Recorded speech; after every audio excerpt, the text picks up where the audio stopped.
Welcome to the Eyes on Film podcast, the podcast for seasoned cinephiles and budding film buffs alike. I'm Bubba, and I'm old. I'm Bella, and I'm not. We are lifelong movie lovers, and we thought we'd share some of our wisdom and insanity with all of you. So grab a snack, a cozy blanket, a furry friend, or whatever makes you happy, get comfy, and enjoy the show. Action. Excellent. Action. How are you today? I'm pretty good. How are you? I'm doing all right. I've had a number of technical difficulties since I've begun this. Oh, no. And, yeah, but it's okay. We're okay. I'm doing my newscaster paper.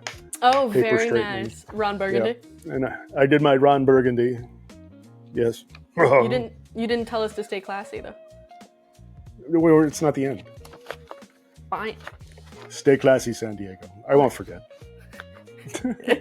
So this is episode 3. Three. Trace. Yes, we will be coming with much more stuff. And as we're doing this, we're coming up with new ideas and all kinds of things that we will be implementing. Subsequently, yeah. Fortnightly.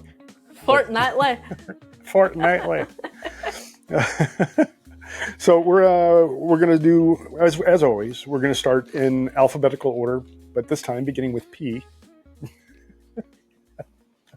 Well, no. For the letter P.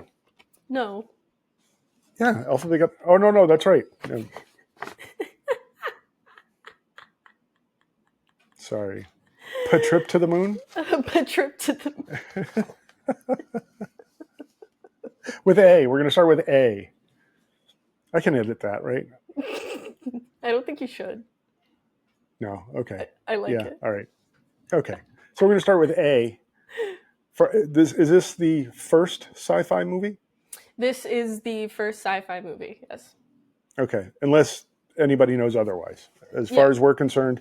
And anything we know can be easily contested and I'm sure destroyed. But as far as we know, this is the first sci-fi movie.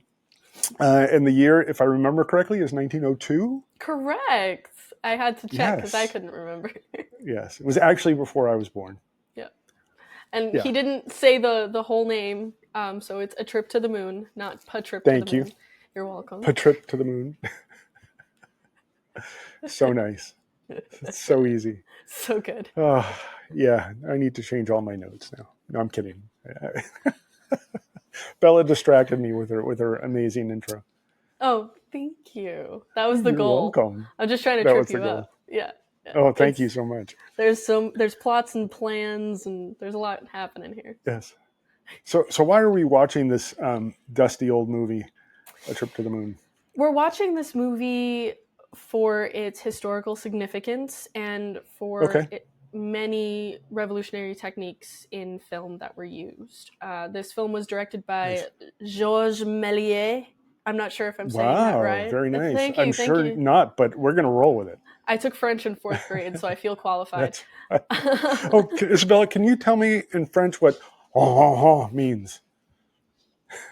It means my dad's a jerk.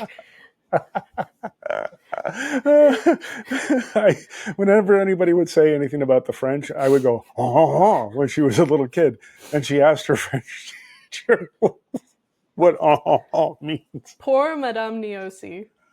Yeah, I'm so sorry. Yeah. Anyway, but I'm still mad about true story. it. But it's fine. True story. Thank you for sharing that with the internet. It's what I've You're always welcome. wanted. You're welcome. Right, that's what we're here for. Share our lives together, right? Why not? But yes, Georges Méliès was the director of this film. It's only 17 minutes long, so it's not a feature length. What's that in hours? Using it's a quarter of an hour. A quarter of an hour. A quarter plus 2 minutes. Oh, well. So, all right, good. Okay, so we're no big math with this one. No big math. Thank God. Oh, my Lord. Goodness. Oh, so bad. So, Georges Méliès. I have to say it the whole time. Yes. I'm so sorry. Yeah. He was originally a magician, and Yep. when he had heard about the film projector, which was very Hmm. new technology at the time, remember this is over Yep. 100 years ago, he Yep. wanted to get his hands on one. He wanted to make films, and he implemented a lot of his magic tricks into filmmaking. So he used a lot of really interesting techniques. There's one that just comes to my mind is he uses his head and makes it really big compared to, the person standing next to him, and that was like a Oh, like huge. forced perspective and that kind of Right. stuff. Yeah, Yeah. and overlays, things like that. Just Yeah. really. Forced perspective is a technique of using foreground and background in equal focus or differed focus to make something look either larger than it really is or smaller than it really is. Notoriously used and unbelievably well executed in the Lord of the Rings movies. Yes. Yeah, like with Gandalf and in Harry Potter with Hagrid. They used a lot of forced perspective, and so really interesting stuff. So when two people are talking to each other, maybe like walking down the road, they may appear to be next to each other, but actually one person is that much further up front and maybe closer to the camera, which will appear much larger. So they call it forced perspective. And because it's on a two-dimensional film plane, it's only a flat film, it's really easy to trick the eye into that stuff. Some of the sets and stuff and how they do that gets kind of wonky with logistics and things like that, but it's very cool technique. It's Yeah. one of my favorite techniques. I really enjoy practical effects, meaning effects that are puppets or prosthetics or things Yeah. that you do while filming rather than editing after you've already filmed or Yeah. editing the film at all. I'm a really big fan Yeah. of practical effects. I think I'm they're, right there with you. I think that's awesome. yeah. So Georges Méliès was, I'm sorry, Georges Méliès Méliès. was really revolutionary as far as film effects go. He was a pretty interesting guy. I would recommend checking him out if you have any interest in film history or where what we think of film as comes from. Not sure if that made sense. Interesting. Yeah, no, where film comes from, and he was an innovator in that regard, and this movie was innovative, and the fact that he used and what I, is it fair to say pioneered some of these techniques? Yeah, I think so. As Yeah. far as I know, I don't know of many other films at the time that used these effects to this extent. There may have been some use of them, but this is the first recognized film that really implemented these techniques, I believe. Okay. Interesting. With the Um, exception of hand coloring, that was something that was used fairly often. every single frame is hand colored. Yes, yes, Like if which you see is like a scene that's like, let's say 3 or 4 minutes, and something is red in that scene, every single frame is that red thing is colored in red. and how Yeah. many frames per second are there generally? Uh, well, as a rule for film, it's 24 frames per second. Right. So if you For think about Yeah, that, 24 times however many seconds are in 17 minutes. I'm not going to try to do the math. Not happening today, guys. yeah, it's more than 10. At least. Might even be 15. I don't know.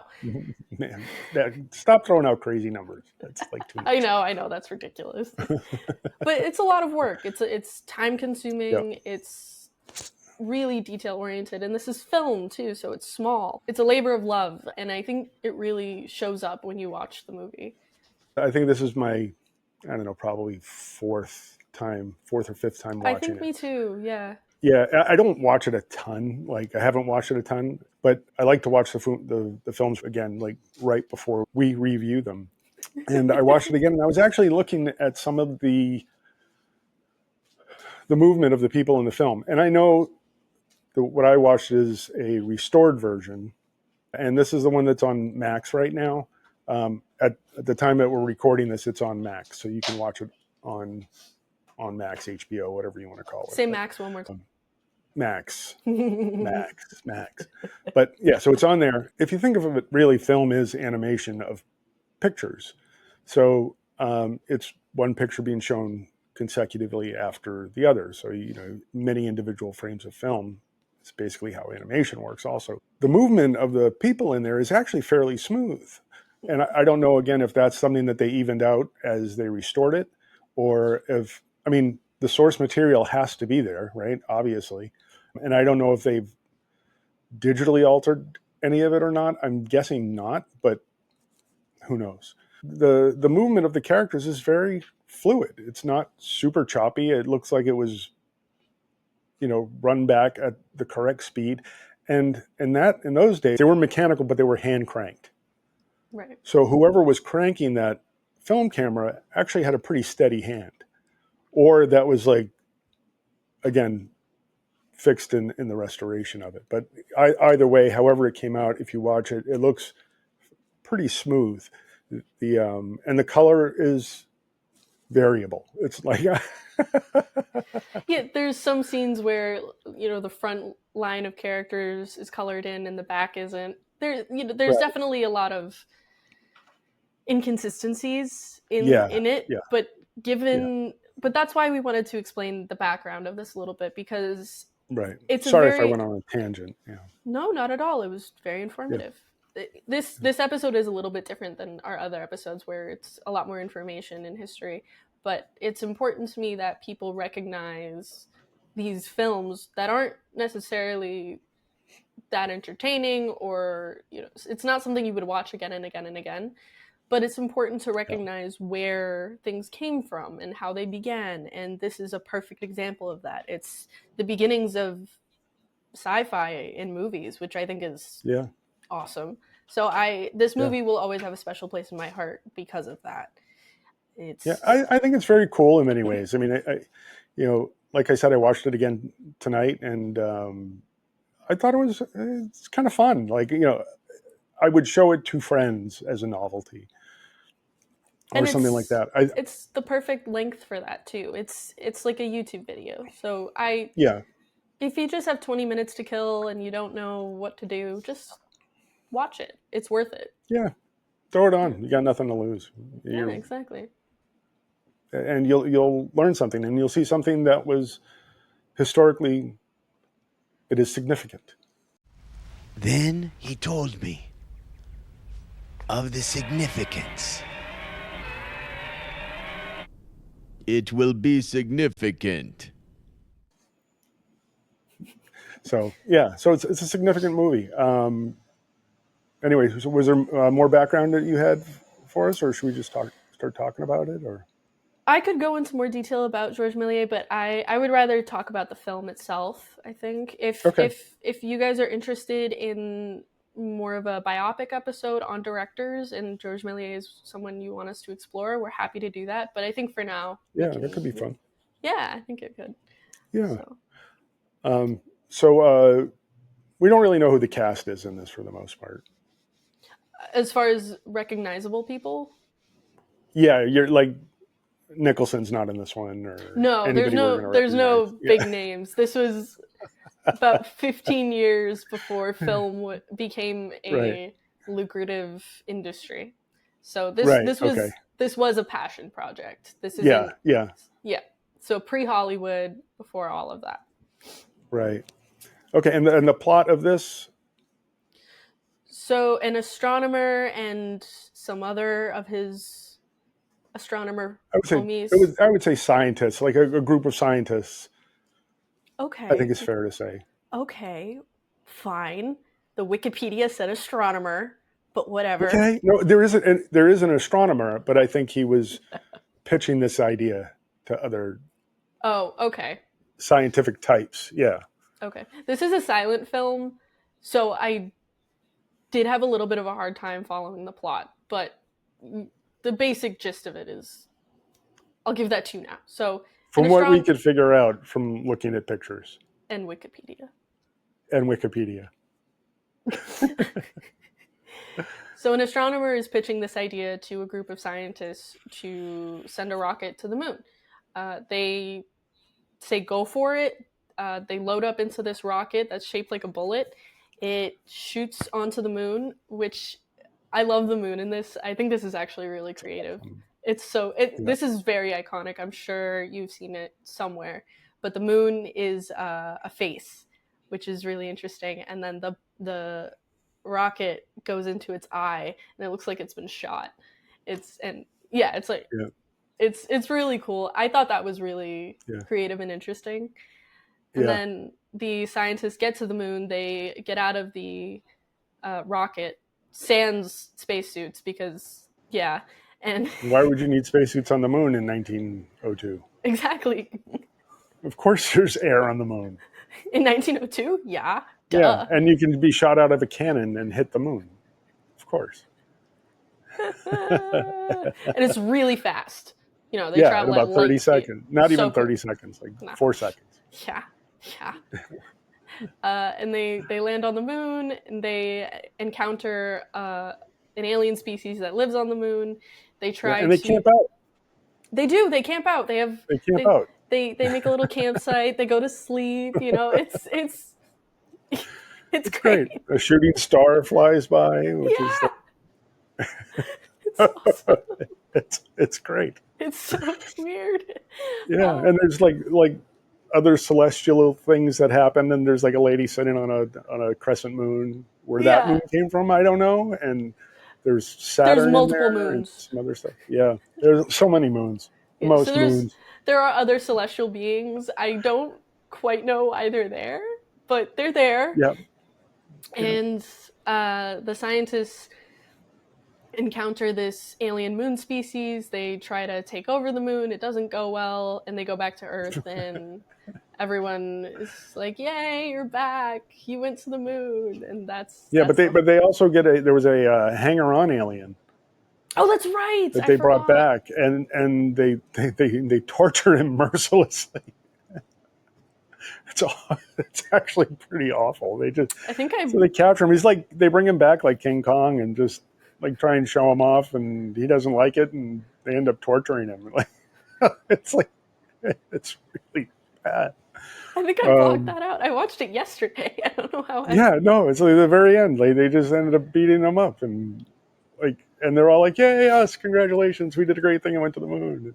There's a parade and everything. There's a parade, and they got big medals shaped like the moon, and statues, and all kinds of stuff. And people were thrilled. And then they beat up their poor alien. That's awesome. Yeah. And he was he was stuck. Poor guy. But so they tried to invade the moon, didn't go well, and usually when they hit the aliens is what they did when they first met him. They saw the alien and they instantly started hitting him, and they kind of like what explode. you're supposed to do. Of course, right? You invade somebody's place and immediately try to make them explode somehow. You guys don't do that. Yeah. So they had like crabby hands and like funny heads and like stripy bodies. They kind of almost looked like Russian sailor shirts that they were wearing, and then I don't know. They're like crustacean inspired. They're really interesting. We'll put up some pictures. Yeah, well, I'll throw in some stills of some stuff, or maybe even a little running around thing. But it's kind of a crazy movie. But it's fun. It's worthwhile watching. I think I wasn't crazy about the dialogue. Yeah, dialogue. Oh, that's right. It was a silent movie. Yeah. I would say zero character development. Zero character development, except maybe the moon. I don't know. Maybe I don't know. The moon probably had the most expression of anybody. I think so. But the shots on the moon, surprisingly, had no atmosphere. I'm so sorry. No, you're not. You're not sorry. I'm so sorry. No, you're not. I'm a little not sorry, but okay. Sorry. Anyway. I love when you crack yourself up. I know. Because it feels like I'm hearing the joke for the first time when I say it. Because there's no filter here. There's nothing going on up here. It just goes right out. Mm-hmm. So the visuals and cinematography for 1902 were pretty great. Yeah, considering that, they had to hand crank a camera, they hand painted all the... Absolutely. It's impressive. if you keep the time that it was made in mind, I think Yeah, it's really really cool. It is inspired by Jules Verne's From the Earth to the Moon and Around the cool. Moon.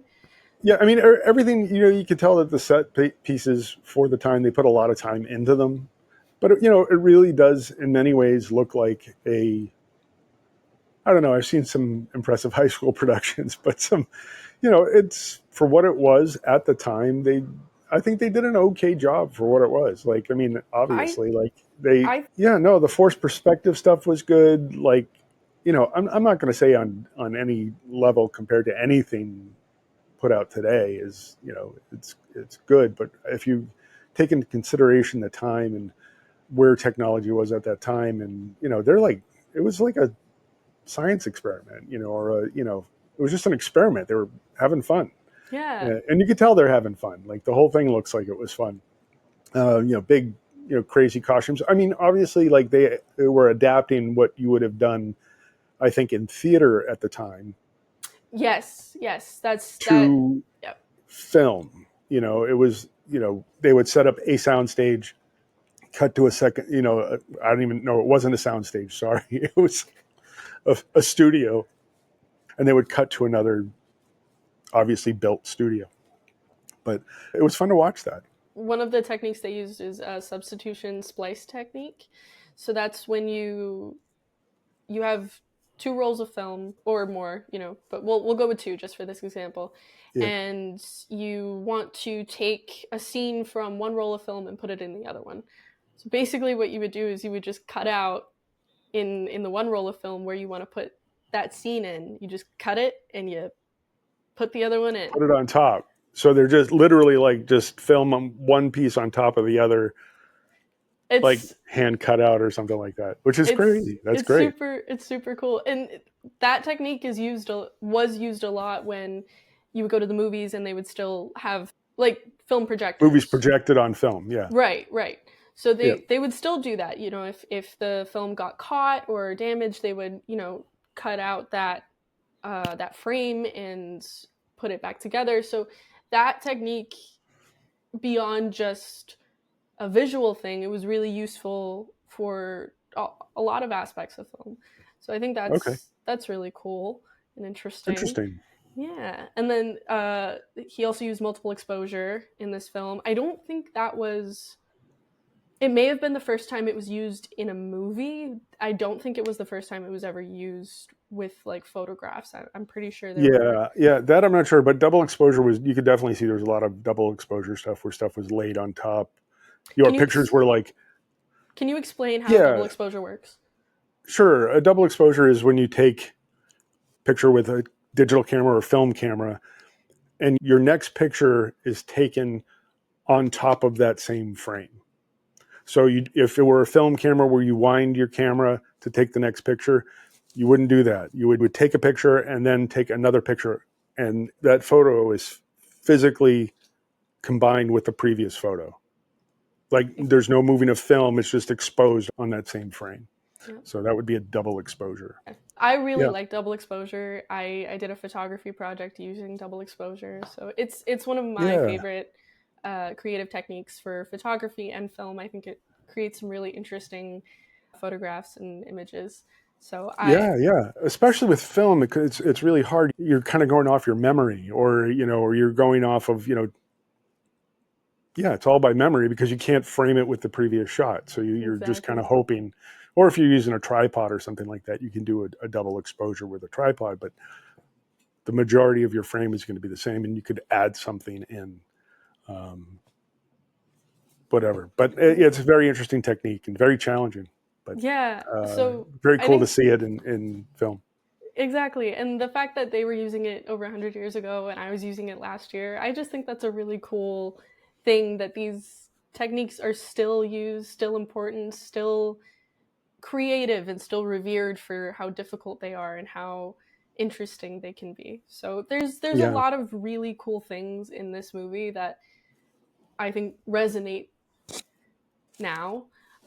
It's really interesting, it's really funny, it's just kind of fun to watch and enjoy and Yeah, I know a agree. little bit about it. Yeah, I 100% agree. Yeah, I think it's if you're a film buff or you're a cinephile or anywhere in between, yeah, it's a good 17 minutes to spend just to see something that's historically significant. Yeah, and you can So say you've watched it. anyway, So yeah, do it for the absolutely. bragging rights, Do it for the if nothing bragging rights. else. Yeah, right. So I'm not. So as far as like watchability, like watch it over and over again, I'm not going to rate this like on a scale of like 1 to 5. I'll give it a 1. Yeah. I mean, it's not a. It's it's okay. Like if you've seen it, you've seen it. pretty much. Pretty much it. I'm not going to spend a lot of time studying it personally, but if you like it, you like it. Go watch it. But it's historically significant. Yeah, I say it's a 5. Absolutely. I think it should be in your mental repertoire of movies that you should see. I agree. So, yeah. Yeah. I don't have much else on this film, just because it's so short. There's not a whole lot to talk about, but it was important to me that we talked about it. And if you guys want to learn more about some other historical films, or if you want some interesting films that aren't, necessarily fun to watch, but, interesting or historically relevant, let us know. We'd love to We're do a more deep than dive happy on to do those. that. Like Yeah. we love doing this stuff. Any kind of movie, any kind of cinema, we're happy to talk about, and we're just happy that you guys are here with us. So, good comments, whatever. Anyone, let us know what you're interested in. Should we do more stuff like this, or screw it and just do Marvel movies? I don't know. No. But but yeah, so just let us know, and we appreciate you hanging out and watching this. So please, what did we say we were going to do? We were going to squish the subscribe button. Yes, squish it. And click the like. Squish it. We're going to squish this subscribe button and click the link, the like button, the link to the like, whatever. You know what I'm talking about. Anyway, guys, thanks so much again for joining us. Remember, if it's dark outside, it's light in here. Please come and hang out with us. Bella, thank you so much. Thank you. This was actually really fun to talk about and to. Yeah, it was. Anyways. Yeah, it was interesting. All right. Thank you. So, yeah, much more coming for you guys. Thanks so much for watching. Bye. Bye.